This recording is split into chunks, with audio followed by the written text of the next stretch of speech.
بہت ہی بہترین، بہت ہی آسان الفاظ میں عربی میں بہترین حل کے ساتھ لکھا. میں نے کئی سال تک ابو داؤد پڑھائی ڈابیل میں، تو اس وقت میں نے بہت سارے ڈابیل کے کتب خانہ میں ابو داؤد کے متعلق جو شروحات تھی وہ ساری شروحات دیکھی.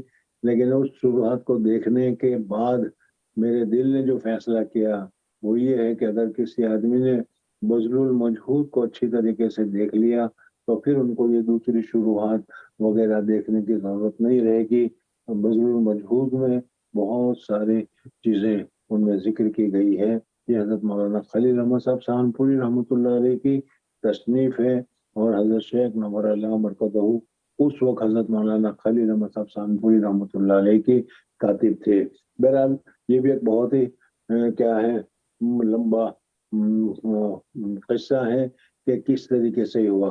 حضرت شیخ نور اللہ مرکزہ نے حضرت مولانا خلیل احمد صاحب سہارنپوری رحمۃ اللہ تعالی علیہ سے دورہ پڑا، اور جیسا میں نے ابھی بتایا کہ بذل المجہود کے لکھنے میں حضرت شیخ نور اللہ مرکزہ کاتب تھے، اور حضرت مولانا خلیل احمد صاحب سہارنپوری رحمۃ اللہ تعالی علیہ املا کرایا کرتے تھے. اس لیے کہ حضرت مولانا خلیل احمد صاحب سہارنپوری رحمۃ اللہ علیہ کے ہاتھ میں بڑھاپے کی وجہ سے یا کسی مرض کی وجہ سے رعشہ یعنی کپاہٹ پیدا ہو جاتی تھی، اس وجہ سے وہ لکھ نہیں سکتے تھے. لہذا حضرت مولانا خلیل احمد سہارنپوری رحمۃ اللہ علیہ بولتے رہتے تھے اور حضرت شیخ نور اللہ مرکزہ لکھتے رہتے تھے. خیر، تو میں نے یہ بتایا کہ اس تصنیف میں بھی بہت سارے واقعات ہیں جو حضرت شیخ نے ہمیں سنائے. کبھی موقع آیا تو اس میں سنائیں گے، لیکن کیا ان کتابوں کو اگر تم شروحات کو دیکھو گے تو اس میں بہت ساری چیزیں آپ کو جاننے کو مل جائے گی. تو حضرت مولانا خلیل احمد صاحب سہارنپوری رحمۃ اللہ علیہ ہندوستان سے ہجرت کر کے کیا ہے مدینہ منورہ تشریف لے گئے اور وہیں پر قیام اختیار کیا. وہاں انہوں نے اللہ تبارک و تعالیٰ سے مسلسلات تم پڑھو گے تو مسلسلات میں ایک حدیث آتی ہے، حدیث ملتزم کے پاس جو دعا کی جاتی ہے اللہ تبارک و تعالیٰ اس دعا کو قبول کرتے ہیں. شیخ کہتے ہیں کہ میں نے دعا کی قبول ہوئی، شیخ کا شیخ کہتا ہے میں نے دعا کی قبول ہوئی. اس طریقے سے ہر شیخ اس میں یہ تسلسل اس میں یہی ہے کہ ہر شیخ کہتا ہے کہ میں نے دعا کی، اللہ تبارک و تعالیٰ نے قبول فرمائی. حضرت مولانا خلیل احمد صاحب سہارنپوری رحمۃ اللہ علیہ نے بھی وہاں دعا کی، اور 3 دعائیں انہوں نے کی ذکر کی جاتی ہے کہ 3 دعائیں میں نے وہاں پر کی. ایک تو یہ کہ اس وقت مکہ مکرمہ سے مدینہ منورہ تک وہاں غربت بھی بہت تھی، تیل اور پیٹرول بھی نکلا ہوا نہیں تھا، اور کیا ہے بہت پریشانی کا عالم تھا. اس وجہ سے بدو حضرات جو تھے، جو قافلہ اس وقت میں گاڑیاں وغیرہ بھی نہیں تھی، اونٹ پر سفر ہوتا تھا، تو اس وجہ سے جب کوئی قافلہ مکہ سے مدینہ جاتا تھا یا مدینہ سے مکہ آتا تھا تو وہ لوٹ لیا کرتے تھے.